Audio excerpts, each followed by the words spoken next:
അതേപോലെ എനിക്കൊന്ന് റിയൽ ആയിട്ട് ചെയ്യുന്നവർ തന്നെയാണ്. റിയാക്ഷൻ ചെയ്യാൻ പോകുന്നത് തേവർ മകൻ എന്ന് പറയുന്ന മൂവിയാണ്. അപ്പൊ ഈ മൂവിനെ പറ്റിയിട്ട് ശരിക്കും സർപ്രൈസിംഗ് ആയിട്ടുള്ള കുറെ സംഭവമായിരുന്നു. നമ്മള് നോക്കിയോ മനസ്സിലായത് 1992 ഇറങ്ങിയിട്ടുള്ള മൂവിയാണ് and directed by Bharathan sir, നമ്മുടെ സ്വന്തം ഭരതൻ സർ. ഞാനും ഞെട്ടിപ്പോയിട്ടോ, കാരണം സർ ആടെ ഭരതൻ എഴുതിയപ്പം ഞാനിങ്ങനെ അതിന്റെ ഉള്ളിൽ ക്ലിക്ക് ചെയ്ത് നോക്കി, കാരണം ഇത് അദ്ദേഹം തന്നെയാണെന്ന് അറിയാൻ വേണ്ടിയിട്ട്. അപ്പൊ അദ്ദേഹം തന്നെയാണ് ആ സമയത്ത് ഡയറക്ട് ചെയ്തത്, അതും കുറെ വർഷത്തിന്, എനിക്കൊന്ന് മലയാളത്തിൽ കുറെ വർഷം മുന്നേ ഉണ്ട്.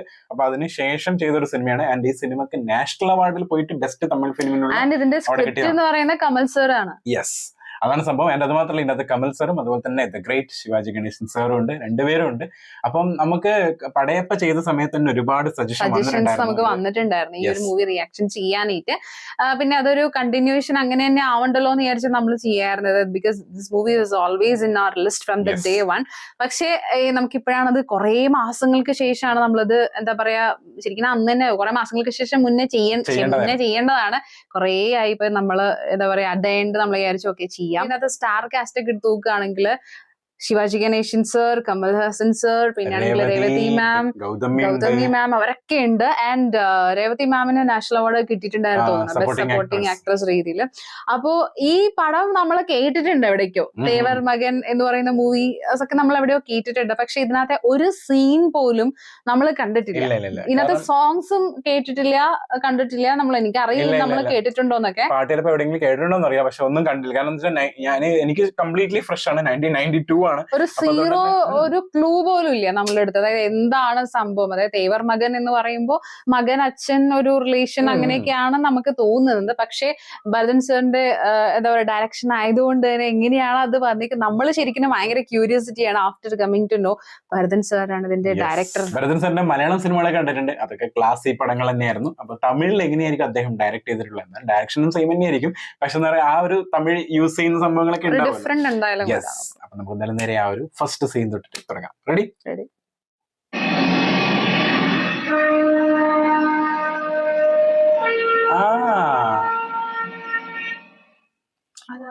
അല്ല, പക്ഷെ ആ ഒരു കാണിച്ചത് നല്ല രസമുണ്ടായിരുന്നു. உங்களுக்கு இந்த பக்கம் முறுக்கு குறைவா இருக்கு.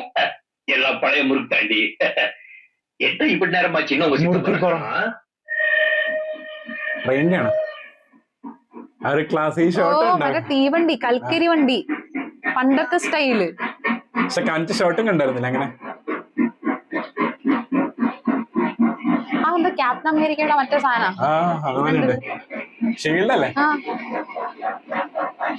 പണ്ടത്തെ ഈ തീരപ്പൂ വണ്ടിക്ക് ഭയങ്കര ഒരു റിച്ച് അല്ലേ കാണാൻ, ഒരു ഭയങ്കര ഒരു ആനയൊക്കെ ഒരു ഫീൽ. என்னமோ இப்படி அப்படின்னு சொன்னீங்க, யாரையும் காணுமே. என் ஊரை பத்தி உனக்கு தெரியாது, இப்ப பாரு. ஓ ബിയർഡ് ലുക്കില്ലേ, മടിയിലാണോ? അല്ല,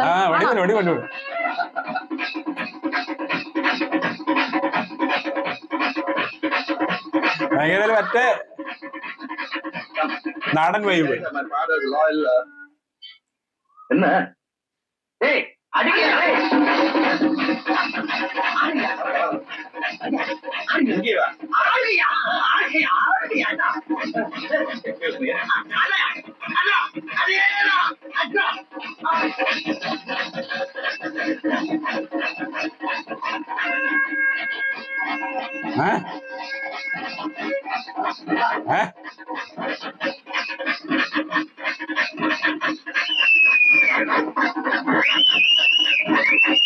ഓ, വേറെ വൈബിൽ തുടങ്ങിയിരിക്കണം.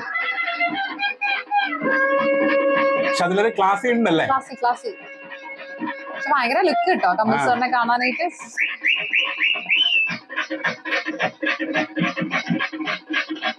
ഗൗതമി ഞാനോടൊക്കെ അഭിനയിച്ചിട്ടുള്ളത്, അഭിനയിച്ചിട്ടുണ്ട്, മലയാളത്തിൽ വന്നിട്ടുണ്ട്. ഡിസൈൻ സ്ഥലത്തുള്ള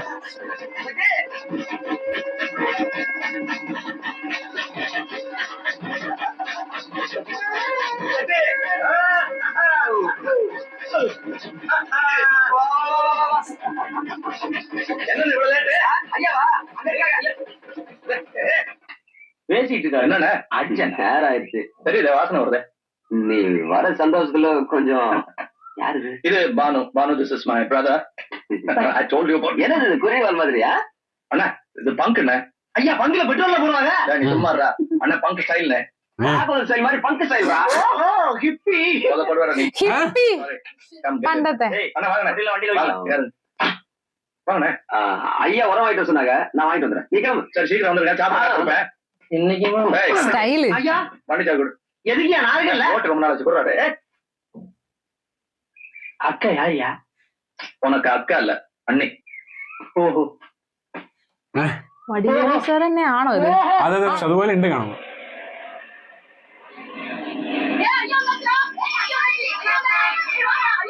പുറത്ത് നാട്ടില് പഠിക്കാൻ പോയതാണോ?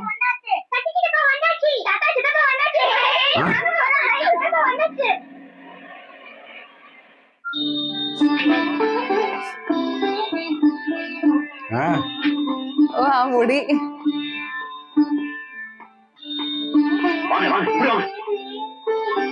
വേറെ ലുക്ക് ഉണ്ടല്ലോ ഇതിനകത്ത്. മുടിയൊക്കെ എനിക്കൊന്ന് പണ്ടത്തെ കാലത്ത് അങ്ങനെ വെച്ചിട്ടൊക്കെ ഇല്ലേ, വേറെ വെക്കാറുണ്ട്. ലാലിട്ടും വെക്കാറുണ്ട് കുറച്ച്.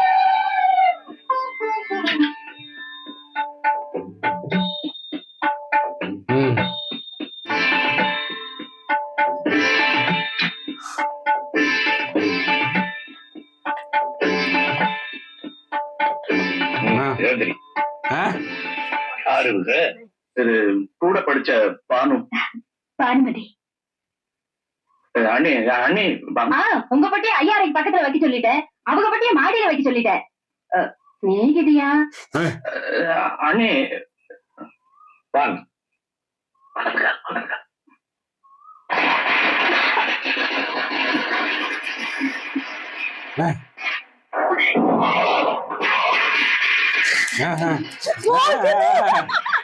പണ്ടത്തെ കാലം.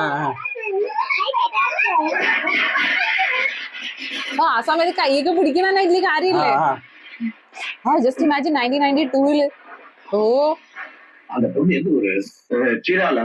என்னடா சீராளா ரொம்ப அழகான ஒரு கிராமம். நீ பாத்தியா? இல்ல விஜயவாடா அந்த பக்கம் இருக்குன்னு சொன்னாங்க.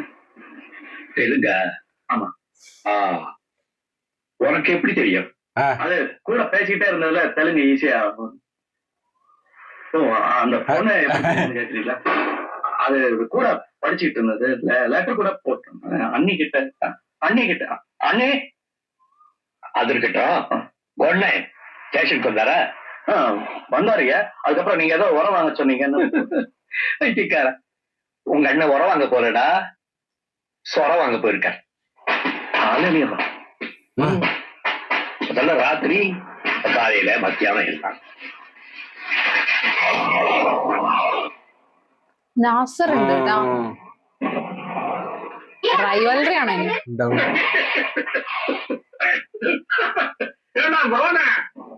இடம் விடாது, சீமையில தானே வந்திருக்கேன், சித்து போயிட்டா வந்துட்டேன்.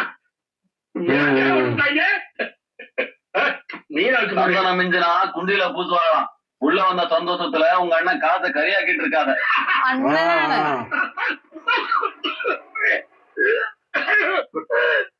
Good morning. யாரும் நினைக்கிறேன் somebody thinking of you. எவ்வளவு என்ன நினைக்கிறான்? நினைச்ச வேண்டிய கொல்ல பாக்குறான். கொண்டாட்டி அடிச்சு போலிருப்பா, போய் சின்னவனை வர சொல்லு. தொடக்கிறதுக்கும் கழுவுறதுக்கும் நானு, நான் சுக்கா வேலை பார்க்கறதுக்கு அவளா வர சொல்றேன். புருஷன் கூப்பிடுறாங்க. ஓ ரெண்டு வயசு நாகராஜா புடியேண்டா. ரெண்டு மொண்டாட்டி வச்சுக்கிறது தப்பு இல்ல, ஆனா ஒரே அதுல வச்சுக்கிறதா தப்பு. எப்படிதான் சமாளிக்கிறீரோ, அது ஒரு சிங்கிள் ஹேண்டடா. ஏமாடா கொக்கா? என்ன சந்தேகம், நீ தேவதான். எல்லையால ஒரே கூத்தா இருக்கு. கூத்து பாட்டுலாம் ராத்திரியா? இப்ப வான வேடிக்கை, தாரதப்பட்ட ஊரே அல்லூல கல்லூலப்படுறது.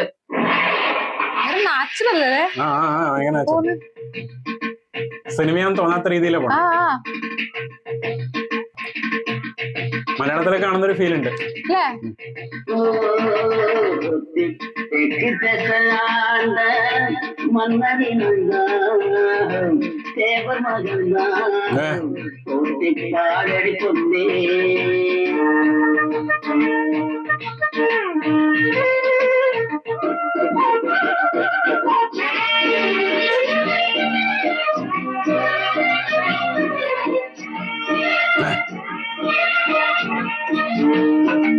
നല്ല കോമ്പിനേഷൻ അല്ലേ? നല്ല കോമ്പിനേഷൻ.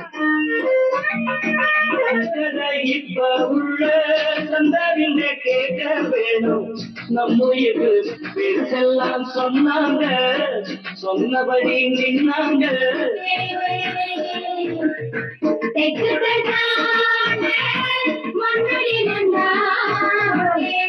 പുതിയ ഫോർമാറ്റ് എക്സ്പെക്ട് ചെയ്യാൻ പറ്റില്ല. ഇവര് റിയൽ ടൈമിലും കപ്പിൾസ് ആയിരുന്നല്ലേ? കേട്ടിട്ടുണ്ട്.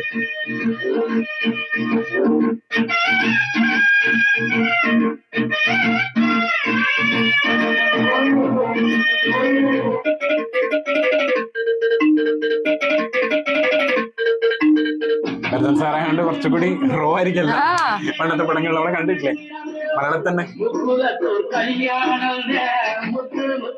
ആ ഫുൾ സംഭവങ്ങൾ കാണിച്ചു തരാണ്. ആ ഒരു ഊരിൽ നടക്കുന്ന കാര്യങ്ങളൊക്കെ. ഇദ്ദേഹമാണ് തേവർ. Means beautiful location.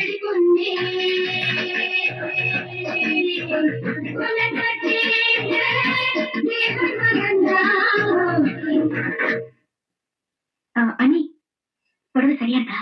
நல்லா இருக்கு.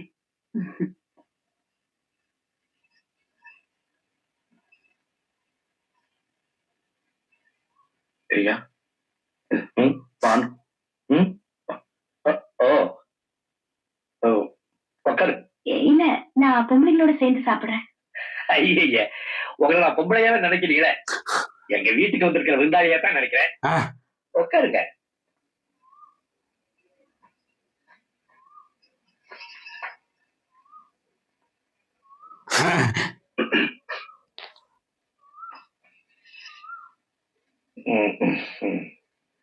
லட்சுமி, லட்சுமி, ஏப்பு என்ன செய்யலாம்னு நினைச்சுக்கிட்டு இருக்கிய?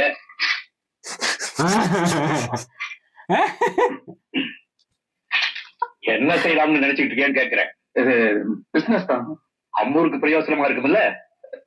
நமக்கு பிரயோஜனமா இருக்கு. எப்படி? இந்த பர்கர் கிங், மெக்டொனால்ட்ஸ் எல்லாம் அங்க இருக்குல்ல, செயின் ஆஃப் ரெஸ்டாரண்ட்ஸ். தமிழ்லயே அதான் சாப்பிடுற ஹோட்டல். சாப்பிடுற ஹோட்டலா? அதோட நம்ம ஊர்ல எவனா ஹோட்டலா போய் சாப்பிட போறேன்? உங்க அண்ணன் மாதிரி எவனா தான் போய் சாப்பிடுவேன். ஆமா, இது நம்ம ஊருக்கு சரியா இருக்குதுல்ல? இல்லையா, அது இங்க பண்றதா ஐடியாவே இல்ல. வேற மெட்ராஸ், ஹைதராபாத், பெங்களூர், அப்புறம் பாம்பே. நீ எப்படி செய்வ? இல்ல, பானுடைய அப்பா ஹோட்டலியர், அவருக்கு நல்ல எக்ஸ்பீரியன்ஸ் இருக்கு. அவருக்கு இதெல்லாம் நல்லாவே தெரியும். அவருக்கு எல்லாம் தெரியுமா? இந்த பொண்ணு உங்க கூட வந்திருக்கிறோம் தெரியுமா? அவருக்கு தெரியும். அவர் தானே அனுப்பிச்சு வச்சது. அவரு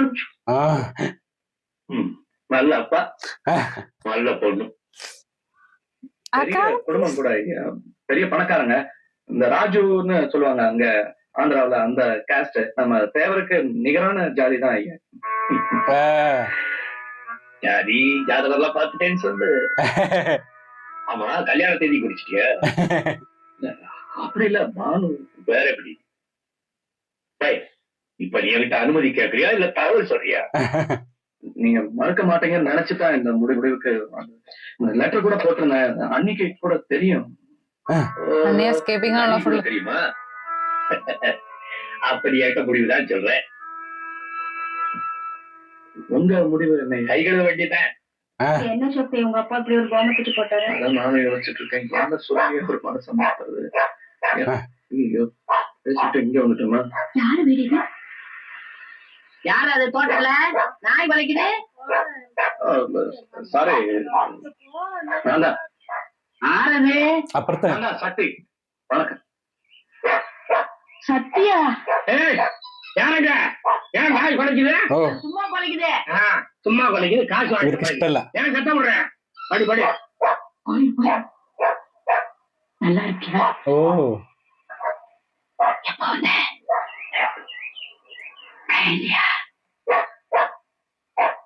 அந்த பையன் யாரு? யாருங்க? ஒருத்தரும் இல்ல, நாய் பசியில கத்துது. ഓ, പ്രശ്നാണ്.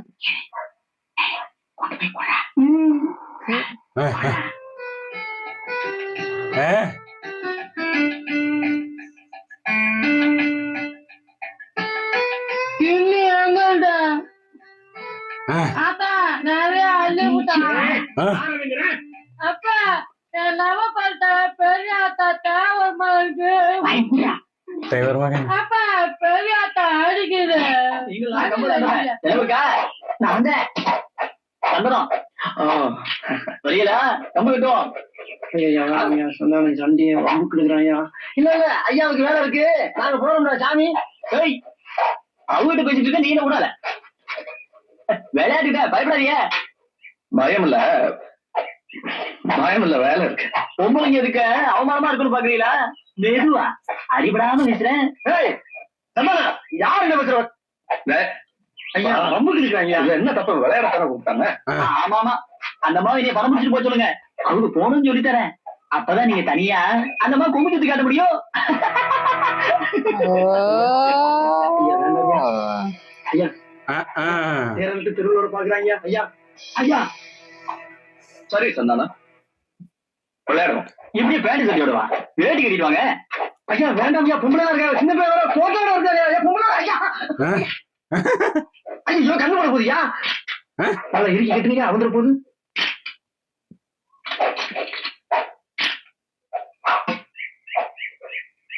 ഓ മസിലൊക്കെ கம்ப அளவு பார்த்தா போறது சலாம் வச்சு செய்யணும்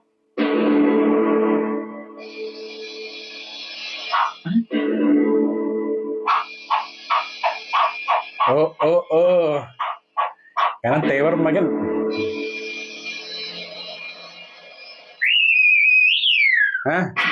ஆத்தாடியோ பயந்து வருது போய்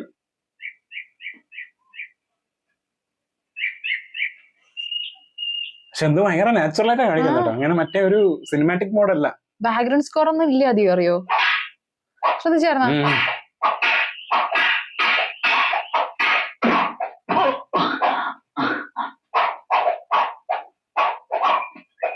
ആ ഒരു ഫീലാ ഉള്ളത് തല്ലിനൊന്നും കൂടെ റിയലിസ്റ്റിക് ഉണ്ട് விளையாடணும் இல்ல விளையாடிட்டோம் போதும்ல நான் போனதுக்கு அப்புறம் இதே மாதிரி கம்பு விளையாண்டு காட்டு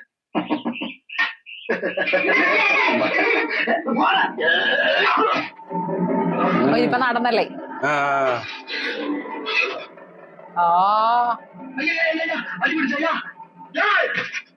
அடிக்கடி படிச்சா நடக்குது வேணாம் പോലെ തന്നെ ഉണ്ട് இப்படி போட்டு அடிச்சுட்ட விளையாட்டுனா அடிபடத்தான் செய்யும் அடிபடாம கம்பு கட்டணும்னா அந்த அம்மா கூட தான் கம்பு கட்டணும் யார பேச தெரியுதா விளையாடணும் அவ்வளவுதானே சரி விளையாடும் சுண்ணாம்பு இருக்கா சரிங்க வெத்தலைக்கு போடுற சுண்ணாம்பு பண்ணு கரையாகி போவியா கொடு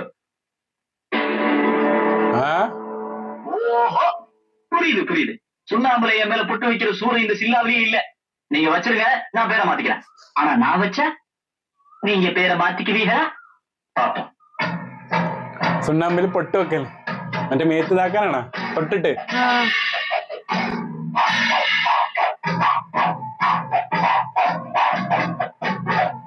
അതേപോലെ എനിക്കൊന്ന് റിയൽ ആയിട്ട് ചെയ്യുന്നവർ തന്നെയാണ് പക്ഷെ കൗൺസിലർ പഠിച്ചിട്ടുണ്ട് ഇതിനു വേണ്ടിട്ട് പൊട്ട് പൊട്ട്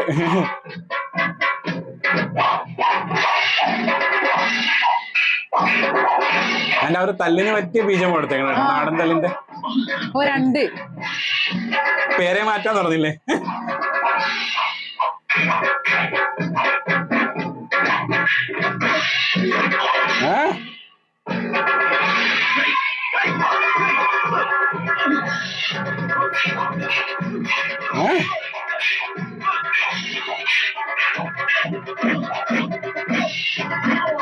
ഒരു ലോഡ് പൊട്ടായല്ലോ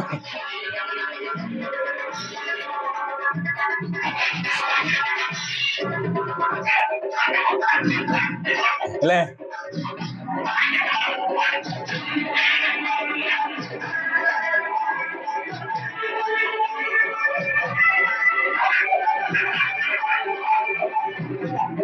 നല്ല നല്ല രീതിയിൽ കാണിക്കുന്നുണ്ട് കളരിപ്പയറ്റിന്റെ ഒരു ചെറിയൊരു എഫക്ട്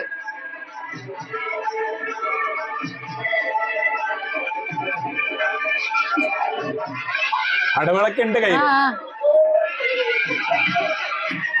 നഗാടയൊക്കെ പോലെ ബാക്ക്ഗ്രൗണ്ട് സ്കോർ കേറി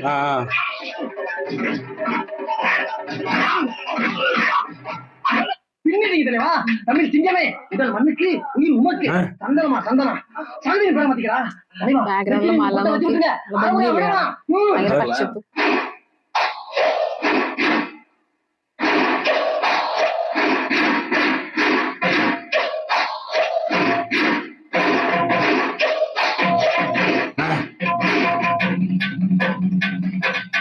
ഓ വേറെ ടൈപ്പ് ബീജം കേട്ടോ.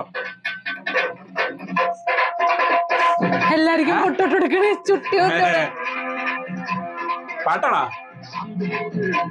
ஒரு சந்தன பொட்டு சந்தோடு ஒரு சந்தன பொட்டு எடுத்து வச்சுக்கமா வளர்ந்துடுப்பா சொல்லி எடுத்து சொல்லி காளையப்போ சொல்லி குதித்து ബീജമിൽ തന്നെ തുടങ്ങിയല്ലോ പാട്ട്. കണ്ടിന്യൂഷൻ ഓഫ് ആ ഒരു ബാക്ക്ഗ്രൗണ്ട് സ്കോർ.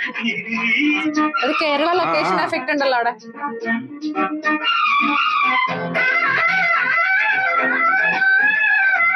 ഇവരുടെ ഭയങ്കര റൊമാൻറ്റിക് സംഭവം കാണിക്കുന്നുണ്ടല്ലേ അത്. தமிழ் வீரம் கொழுப்படுத்தா அடுத்தவன் மரத்துல கொழுத்த அவன் தோல் உடைப்பவன் தமிழச்சி பால் குடிச்சவன் கை விரல்ல சுத்துற ഫ്ലെക്സിബിലിറ്റി.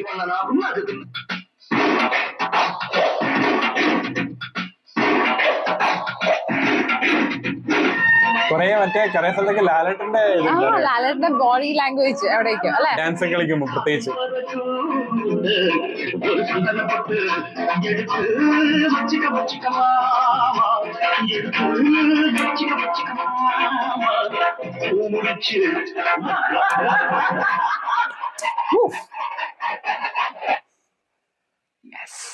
ഒരു ഒരു എന്താ പറയാ ഒരു മൂവി ഫീല് ചെയ്യുന്നില്ല അല്ലെ. ഭയങ്കര ഒരു റിയൽ എക്സ്പീരിയൻസ് കണക്കിന് ശരിക്കും ആ ഒരു ഡയറക്ടറിന്റെ എല്ലാ സംഭവങ്ങളും കാണാൻ പറ്റുന്നുണ്ട്. അദ്ദേഹത്തിന് നമ്മൾ ഏത് പടമൊക്കെ കണ്ടേക്കുന്നത് ശരിക്കും? ഭരതൻ സാറിന്റെ ഒരുപാട് പടങ്ങൾ കണ്ടിട്ടുണ്ട് മലയാളത്തിൽ തന്നെ. ഏതൊക്കെയോ ഉണ്ട്, കുറെ സിനിമകളുണ്ട്. പെട്ടെന്ന് പേരെടുത്ത് കാരണം എന്താ പറയാ എനിക്ക് ഭരതൻ സാറിനെ മാറിപ്പോകും. അതാണ് ഭരതൻ സാറിനെയും പത്മരാജൻ സാറിനെയും മാറിപ്പോകും. അപ്പൊ അതുകൊണ്ടിട്ട് ഇവര് രണ്ടുപേരും ഏകദേശം പടങ്ങൾ എന്ന് പറയുന്നത് നമ്മള് കാണാൻ തുടങ്ങിയപ്പോഴേക്കും എന്താ പറയാ അധികം ഇല്ല. അതുകൊണ്ടിട്ട് എന്ന് വെച്ചിട്ടുണ്ടെങ്കിൽ ഇവരുടെ രണ്ടുപേരുടെ പടം മാറിപ്പോകും. അതുകൊണ്ട് തന്നെ പറയാത്തത് കാരണം തെറ്റായ പിന്നെ എന്റെ മോനെ നാണക്കേടാണ്. അപ്പൊ അതുകൊണ്ടാണ്. അപ്പൊ എന്തായാലും ഭയങ്കര ബ്രില്യന്റ് ആണ്. നമ്മൾക്ക് വന്നൊരു വലിയൊരു നഷ്ടം തന്നെയാണ് രണ്ടുപേരും എന്നുള്ളതൊക്കെ നമ്മൾ കുറെ കേട്ടിട്ടുണ്ട്. പിന്നെ അവരുടെ പടത്തിൽ കാണുന്ന പല, അതായത് നമ്മൾ ഇപ്പോഴത്തെ മൂവിയിൽ നമ്മൾ പല ബ്രില്യൻസ് എന്ന് പറയുന്ന സംഭവങ്ങളിലേക്ക് വേറൊരു തലാണ് അവരുടെ മൂവിയിൽ. പ്രത്യേകിച്ച് ഞാൻ ഗന്ധർവൻ മൂവി ആരുടെയാണെന്ന് എനിക്ക് അറിയില്ല. വൈശാലി ഉണ്ട്. അപ്പൊ ഈ മൂവിയിലൊക്കെ നമ്മൾ പണ്ട് കാണുന്ന സമയത്ത് എന്ന് പറയുന്നത് കുറേയധികം കാര്യങ്ങള് നമ്മൾ തന്നെ മനസ്സിലാക്കേണ്ട കുറെ സംഭവങ്ങളൊക്കെ അവർ ഇട്ടുന്നുണ്ട്. അപ്പൊ അതൊക്കെ എന്താ പറയുക ഒരു ഡയറക്ടറിന്റെ കയ്യിൽ നിന്ന് ഇട്ടുന്ന സാധനങ്ങൾ. അത് ആ സമയത്ത് പലർക്കും മനസ്സിലായിട്ടുണ്ടായിരുന്നില്ല. പക്ഷെ കാലങ്ങൾ കഴിഞ്ഞതിന് ശേഷം നമ്മൾ ആ മൂവിയൊക്കെ എടുത്ത് നോക്കുമ്പോൾ നമുക്ക് അറിയാൻ പറ്റും. പ്രത്യേകിച്ച് ഞാൻ ഗന്ധർവൻ മൂവിയൊക്കെ അതിനകത്ത് എന്തോരം സംഭവങ്ങളാണ് നമ്മളോട് പൂരിപ്പിച്ചു എന്ന് പറഞ്ഞിട്ടേക്കുന്നതൊക്കെ അല്ലേ. കാരണം നമുക്ക് വേറൊരു കൺഫ്യൂഷൻ വരാൻ കാരണം എന്താ അറിയോ, ഭരതൻ സാർ ഡയറക്ഷൻ കൂടുതലും അദ്ദേഹം സ്ക്രിപ്റ്റ് എഴുതാറുണ്ടെന്ന് എനിക്കറിയില്ല. കാരണം ഇതിന്റെ അകത്ത് ഇപ്പൊ സ്ക്രിപ്റ്റ് കമൽ സാർ എഴുതിയേക്കണം. എനിക്കൊന്ന് പത്മരാജൻ സാർ കുറച്ചുകൂടി സ്ക്രിപ്റ്റിലാണ് കൈകാര്യം ചെയ്യുന്നത്. അപ്പൊ ചിലപ്പോ രണ്ടുപേരുടെയും പടങ്ങൾ ഒരുമിച്ച് വരാൻ സാധ്യത. അപ്പൊ അതുകൊണ്ട് തന്നെ നമുക്ക് ഒരു കൺഫ്യൂഷനാണ് ഏതാന്നുള്ളത്. പക്ഷെ അതുകൊണ്ടാണ്. അപ്പൊ എന്നെ സംബന്ധിച്ചുള്ള ആ ഒരു മൂവിയൊക്കെ ബേസ് വെച്ചിട്ടാണ് നമ്മൾ ശരിക്കും ആ രണ്ട് മൂവിയാണ് മെയിൻ ആയിട്ട് കണ്ടേക്കുന്നത് ഞാൻ കേട്ടോ. അല്ലാതെ വേറെ പടമൊന്നും പടത്തിനെ പറ്റിയിട്ട് കേട്ടിട്ടുണ്ട്, പക്ഷെ അധികം കണ്ടിട്ടില്ല. പിന്നെ മറ്റേ ഒരു പത്മരാജൻ സാറിന് മറ്റേ പടം നമ്മുടെ ജയറാമേട്ടന് നല്ലൊരു പടമില്ലേ, ഉണരുമീ ഗാനം സോങ് ഉള്ള ഉണരുമീ, ആ പാട്ടുള്ള ഒരു പടമില്ലേ, തിലകൻ സാറും അവര് തോന്നുന്നു ജയറാമേട്ടൻ, അവർ രണ്ടുപേരും അഭിനയിച്ചു. ജയറാമേട്ടന്റെ ആക്ടിംഗ് കരിയറിൽ തന്നെ ഏറ്റവും ബെസ്റ്റ് സിനിമയൊക്കെ ആയിട്ട് പിന്നെ താഴ്വാരം, അങ്ങനെയുള്ള കുറച്ച് സിനിമകളുണ്ട്. ഇതൊന്നും ഞാൻ കണ്ടിട്ടില്ല, അറിയില്ല. സംഭവം എന്ന് വെച്ചാൽ ഈ വൈശാലിയും ഞാൻ ഗന്ധർവനും കാണാനുള്ള കാരണം എന്ന് വെച്ചാൽ മറ്റേനകത്ത് ഗന്ധർവൻ, ഇതിനകത്ത് എന്ന് വെച്ചിട്ടുണ്ടെങ്കിൽ എന്താ പറയാ മറ്റേ മാനും പുലിയും അങ്ങനെയുള്ള ചെറുതിലേ നമ്മള് കാണണം ഈ പടമൊക്കെ. അപ്പൊ എന്ന് വെച്ചാല് അതിനകത്ത് നമ്മള് കാണുമ്പോ ഞാൻ മറ്റേനകത്ത് ഗന്ധർവനെ കാണാനായിട്ട് ഞാൻ ഗന്ധർവൻ കണ്ടു. പിന്നെ എന്താ പറയാ അതിന്റെ ക്ലൈമാക്സ് ഒക്കെ ഇപ്പൊ റീസെന്റ് കാണുമ്പോഴേ മനസ്സിലാവുന്ന എന്താ സാധനം എന്നൊക്കെ. അത് കൂടാണ്ട് വൈശാലി പടം അങ്ങനെ തന്നെയാണ്. അത് വൈശാലി എന്ന് പറയുന്നത് എന്താ പറയാ മറ്റേ കാട്, കുറെ മലകള്, അങ്ങനെയുള്ള സാധനങ്ങളൊക്കെ. അത് മാത്രമല്ല അദ്ദേഹത്തിന്റെ സിനിമകളിലെ ആർട്ട് ഡയറക്ഷൻ ഭയങ്കര ഇമ്പോർട്ടന്റ് ആയിരിക്കും. അതായത് ആ ഒരു വിഷ്വൽ മാജിക് കൊണ്ടുവരാൻ നോക്കുക. ആ സമയത്ത് അതാണ് ശരിക്കും നമ്മളെ കുട്ടികളടക്കമുള്ളവർക്ക് കാണാനുള്ള ഒരു സംഭവം അങ്ങനത്തെ മൂവിയിലൊക്കെ.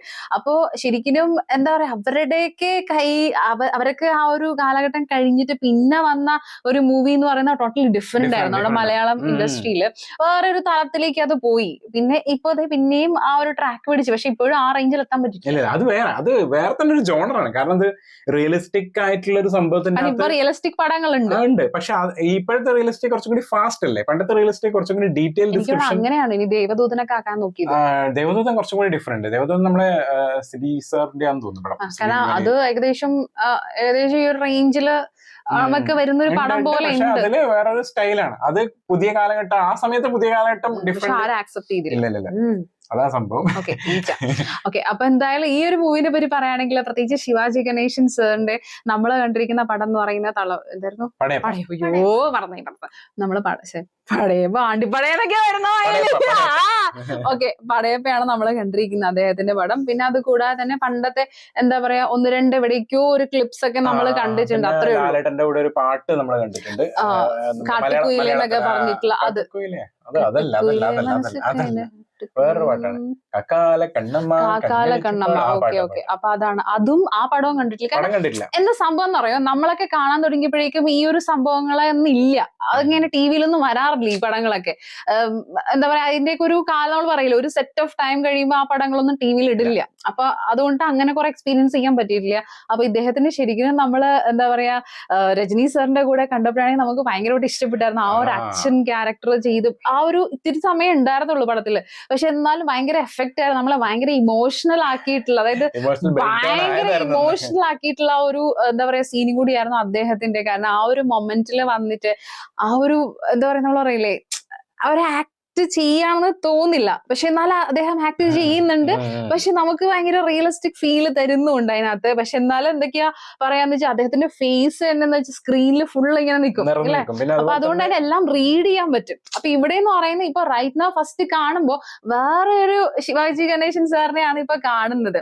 അപ്പൊ ഒരു കൂൾ ആയിട്ടുള്ള അദ്ദേഹത്തെയാണ് കാണുന്നത്. കുറച്ച് കലിപ്പുണ്ട്, പക്ഷെ എല്ലാം തുറന്ന് പറയില്ല, വിട്ടു പറയാത്ത അങ്ങനെ. പക്ഷെ ഫുൾ ആയിട്ട് നമുക്ക് പിടി തന്നിട്ടില്ല. അപ്പൊ ആ ഒരു മൂവിയിൽ നമ്മൾ കണ്ട ശിവാജി ഗണേശൻ സാർ അല്ല ഇതിനകത്തുള്ളത്. സ്റ്റിൽ ഇനിയും വരാനുണ്ട് സമയം. ഇപ്പൊ എന്ന് വെച്ചാൽ അങ്ങനെ നോർമൽ ആയിട്ട് പോയിക്കൊണ്ടിരിക്കുകയാണ്. കറക്റ്റ് ഒരു ഇൻട്രൊഡക്ഷൻ സീൻ എന്ന് പറയാം. കാരണം വെച്ചാല് ഏകദേശം നമ്മൾ എന്താണ്, ആരാണ് തേവർ എന്നുള്ളത് കാണിച്ചു. ഏകദേശം ശിവാജി ഗണേശൻ സാറിന്റെ ആ ഒരു ക്യാരക്ടർ ആൾക്കാരെയൊക്കെ സഹായിക്കുന്ന അങ്ങനെയുള്ള ഒരു സംഭവം കാണിച്ചിട്ടുണ്ട്. അതിന്റെ കൂടെ തന്നെ മകൻ സകലകല വല്ലഭനാണെന്നുള്ള സംഭവം ഒരു ഫൈറ്റിലൂടെയും കമൽ സാറിന്റെ ഇപ്പൊ കാണിച്ചു വരുന്നതേ ഉള്ളൂ. അതായത് ആ ഒരു എന്തൊക്കെയാണ് ആളുടെ പവേഴ്സ്, അല്ലെങ്കിൽ ആളുടെ ക്യാരക്ടേഴ്സിനെ പറ്റിയിട്ട്, ക്യാരക്ടറിസ്റ്റിക്സിനെ പറ്റിയിട്ട് നമ്മളിങ്ങനെ കാണിച്ചു തരികയാണ്. പക്ഷെ അദ്ദേഹത്തിന്റെ കാണിച്ചിട്ടില്ല. കാരണം വെച്ചാൽ ഇനിയിപ്പോ വരുന്ന സംഭവമായിരിക്കും. പക്ഷേ ബ്രദറായിട്ട് പ്രശ്നം ഉണ്ടെന്ന് കാണിച്ചിട്ടുണ്ട്, ആ വീട്ടുകാരായിട്ട്. അപ്പുറത്ത് നാസറാണല്ലോ, നമുക്കറിയാം എന്തായാലും എന്തെങ്കിലുമൊക്കെ പ്രശ്നങ്ങളൊക്കെ ഉണ്ടാക്കാൻ സാധ്യതയുണ്ട്. അതുപോലെ തന്നെ ഗൗതമി മാമും ആ ഒരു ഇൻട്രോയിൽ തന്നെ വരികയും ചെയ്തു, ഒരു മോഡേൺ ആയിട്ടുള്ള ഒരാളായിട്ട്. ഭയങ്കര ബ്യൂട്ടിഫുൾ. അതായത് നമ്മള് കാണാൻ തുടങ്ങിയപ്പോ ഗൗതമി മാമിന് പ്രായം ഡെഫിനറ്റ്ലി. പക്ഷെ ഞാൻ അതിന് മുന്നേ കണ്ടിട്ടുണ്ട് ഇസനസ് അബ്ദുള്ളയില് ആ സമയത്ത് ലാലേട്ടന്റെ നായികയായിട്ട് വന്നിട്ടുണ്ടായിരുന്നു. അതിൽ നല്ലൊരു നാടൻ സാരി കൊടുത്തിട്ടൊരു എന്താ പറയാ ബ്രാഹ്മൺ കുട്ടീനെ പോലെ വന്നിട്ട് അന്നേരം നല്ല രസമായിരുന്നു കാണാൻ വേണ്ടിട്ട്. ആ സമയത്ത് നമ്മള് പടം കണ്ട് ഞാൻ കണ്ടിട്ടുള്ള എന്താ പറയാ മാമിന്റെ മൂവീസ് എന്നൊക്കെ പറയുന്നത് കുറച്ച് ആ ഒരു ഏജ് ആയ. അപ്പൊ അതുകൊണ്ട് തന്നെ നമ്മൾക്ക് ഒബിയസ്ലി ആ ഒരു യങ് സംഭവം കിട്ടില്ലല്ലോ. പക്ഷെ ഇതിനകത്ത് കാണുന്ന സമയത്ത് ഭയങ്കര ബ്യൂട്ടിഫുൾ കാണാനായിട്ട്. നമ്മൾ പറയില്ല, ആ ഒരു മെലിഞ്ഞ് നല്ല ഭംഗിയില് ഇല്ലേ, അങ്ങനത്തെ ആ ഒരു പണ്ടത്തെ നായകന്മാരെപ്പോഴും അങ്ങനെ ആയിരിക്കും. അവർക്ക് ഇത്തിരി പൊക്കമൊക്കെ ഉണ്ടായിട്ട് ഒരു മെലിഞ്ഞിട്ട് സാരി കൊടുത്താൽ നല്ല ഭംഗിയായിരിക്കും കാണാനായിട്ട്. അപ്പൊ ഇതിനകത്ത് അങ്ങനെ കാണിക്കുന്നുണ്ട്. പക്ഷെ ഒരു മോഡേൺ ഗേൾ ആയിട്ടാണ് കാണിച്ചിരിക്കുന്നത്. അപ്പൊ ആ കാലഘട്ടത്തില് 1992 ഒരു ഗ്രാമത്തിലേക്ക് ഒരു ഫുൾ ഡിഫറെന്റ് ഡ്രസ്ഡ് ആയിട്ടുള്ള ഒരു ലേഡി വരുമ്പോ എങ്ങനെയായിരിക്കും അവര് ആക്സെപ്റ്റ് ചെയ്യുന്നത്? അത് ശരിക്കും ശിവാജി ഗണേശൻ സാറിന്റെ കുറച്ച് ഡയലോഗ്സ് ഒക്കെ നമുക്ക് ഇപ്പോ കുറച്ച് അക്സെപ്റ്റ് ചെയ്യാൻ പറ്റില്ല എന്നുണ്ടെങ്കിലും we have to think about the കാലഘട്ടം. കാരണം ആ കാലഘട്ടം ഡിഫറെന്റ് ആയിരുന്നു. അപ്പൊ ആ സമയത്ത് യൂഷ്വലി ഇങ്ങനെയുള്ള ഇപ്പൊ അങ്ങനെയൊക്കെ ഡ്രസ്സ് കിട്ടി വരുന്നവരെ വീട്ടിലേ കയറ്റില്ല. അല്ല, ഇപ്പൊ ഒരു അത്ര കാലഘട്ടം ഒന്നും വേണ്ട, കഴിഞ്ഞൊരു 4-5 വർഷം മുന്നേ വരെ ആ ഒരു സംഭവം ഉണ്ട്. ഇപ്പോഴും നമ്മളെ ഗ്രാമത്തിൽ അല്ലെങ്കിൽ നാട്ടിൽ നിൽക്കുന്ന ആൾക്കാർക്ക് ആ ഒരു മൈൻഡ് സെറ്റ് എവിടേക്കൊക്കെ ഉണ്ട്. കാരണം അധികം ഡയലോഗ് പറയില്ല, പക്ഷെ കുറച്ച് നോക്കിയൊക്കെ നോക്കും ഇങ്ങനെ എന്താണെന്നൊക്കെ. അതെ, പക്ഷെ എന്ന് വെച്ചാൽ ഇപ്പൊ പിന്നെയും ഇതാണ് ഫുള്ളും ആയിട്ടില്ല, പക്ഷെ പിന്നെയും കുഴപ്പമില്ല, അത്രേ ഉള്ളൂ. പക്ഷെ ആ സമയത്ത് എന്ന് പറയുന്നത് ചിലപ്പോ അങ്ങനെയുള്ളവരെ ഒന്നും വീട്ടിലേ കേട്ടില്ല. അങ്ങനത്തെ ഒരു മൊമെന്റ് ഉള്ള ഞാൻ കേട്ടിട്ടുണ്ട് അങ്ങനത്തെ കാര്യങ്ങളൊക്കെ. അത് ഭയങ്കര ഡ്രസ്സിങ് ഒക്കെ ഭയങ്കര ഇമ്പോർട്ടന്റ് ആയിരുന്നു. ഒരു ലേഡി എന്ന് പറയുമ്പോൾ have to dress like lady അങ്ങനെയൊക്കെ ആയിരുന്നു ആ കാലഘട്ടത്തില്. അപ്പൊ അതുകൊണ്ടല്ലേ ചോദിച്ചത് ഇത് പെണ്ണാണോ ആണാണോ എല്ലാരും ചോദിക്കുന്നുണ്ട്, ഗ്രാമത്തിലുള്ള അമ്മൂമ്മയും ചോദിക്കുന്നില്ലേ അത് ആരാണെന്ന്, പയ്യൻ ഏതാന്നൊക്കെ ചോദിക്കുന്നത്. അപ്പൊ അതെന്ന് പറയുന്നത് വെച്ചാൽ കാലഘട്ടത്തിന്റെ കുറെ ഡയലോഗ്സ് ഉണ്ടാവും. അപ്പൊ അതൊക്കെ നമ്മൾ അക്സെപ്റ്റ് ചെയ്യാനുള്ള രീതിയിൽ നമ്മൾ അവിടെ ഒരു ക്രിറ്റിസിസം സംഭവങ്ങൾ പറയുന്നില്ല. കാരണം കാലഘട്ടം ചിന്തിച്ചിട്ട് തന്നെ. പ്രത്യേകിച്ച് നമ്മളെ ഇളയരാജ സാറിന്റെ ബാക്ക്ഗ്രൗണ്ട് സ്കോറിനെ പറ്റിയിട്ട് പറയാറുണ്ട്. നമ്മൾ നെഗറ്റീവും പറയാറുണ്ട്, പോസിറ്റീവും പറയാറുണ്ട്. കാരണം ചില സ്ഥലത്ത് വേണ്ടടുത്ത് അദ്ദേഹം ഇച്ചിരി ഇടുള്ളൂ, അതാ സംഭവം. ഈ പടത്തിൽ ഇപ്പൊ ഇതുവരെ കണ്ടെടുത്തോളം പെർഫെക്റ്റ് ബ്ലെൻഡ് പടയപ്പല്ല മറ്റേ മൂവിയില് രമണ മൂവിയിൽ നമുക്ക് കുറച്ചൊന്ന് ഇമോഷണൽ സീനൊന്നും പ്രശ്നമില്ല. മാസ് വരുന്ന സമയത്ത് അധികം മാസ് വരാറില്ല. ആ സമയത്ത് നമ്മൾ വേണമെങ്കിൽ ഇച്ചിരി കൂടി ഇടായിരുന്നു. നമുക്ക് എ റഹ്മാൻ സാറിനൊക്കെ ചെറുതായിട്ടൊന്ന് ഓർത്തായിരുന്നു ആ സമയത്ത്. അതുപോലെ പക്ഷെ ഇപ്പൊ ഇതിനകത്ത്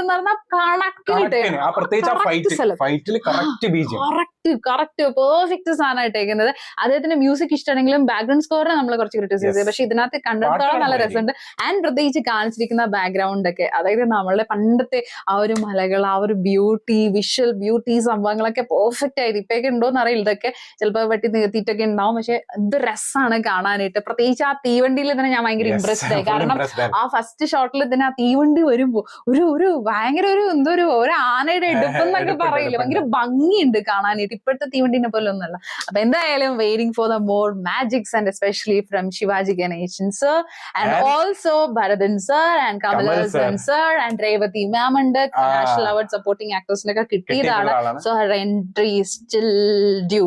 അതെ, അത് മാത്രമല്ല ഒരു ഡൗട്ട് ഉണ്ട്, ആരെങ്കിലും അത് വടിവേലു തന്നെ ആയിരുന്നു എന്നുള്ളത് നമുക്ക് കുറെ സ്ഥലത്ത് ഡൗട്ട് അടിക്കുന്നുണ്ട്. മാനറിസം പിന്നെ ആളുടെ ലുക്ക്, പക്ഷെ ആളുടെ മാനറിസംസ് അല്ല അങ്ങനെയല്ല, മറ്റേ ആ ഒരു ഡയലോഗ് ഡെലിവറി എവിടേക്കോ ഒരു ചേർച്ചയുണ്ട്. പക്ഷെ ഫുൾ ആയിട്ട് നമുക്ക് മനസ്സിലാവുന്നില്ല ആള് തന്നെയാണോ എന്നുള്ളത്. കാരണം നമ്മള് കണ്ട വടിവേലു അങ്ങനെയല്ല. വേറെ സിനിമയിൽ ഇതുപോലെ മിനിഞ്ഞുണ്ട്, പക്ഷെ അത് കുറച്ച് നമ്മള് ചിലപ്പോ അത്രയും പഴയ മൂവീസ് കാണാത്തുണ്ടായിരിക്കും. അപ്പൊ എന്തായാലും അടുത്ത വീഡിയോയിൽ കാണാം.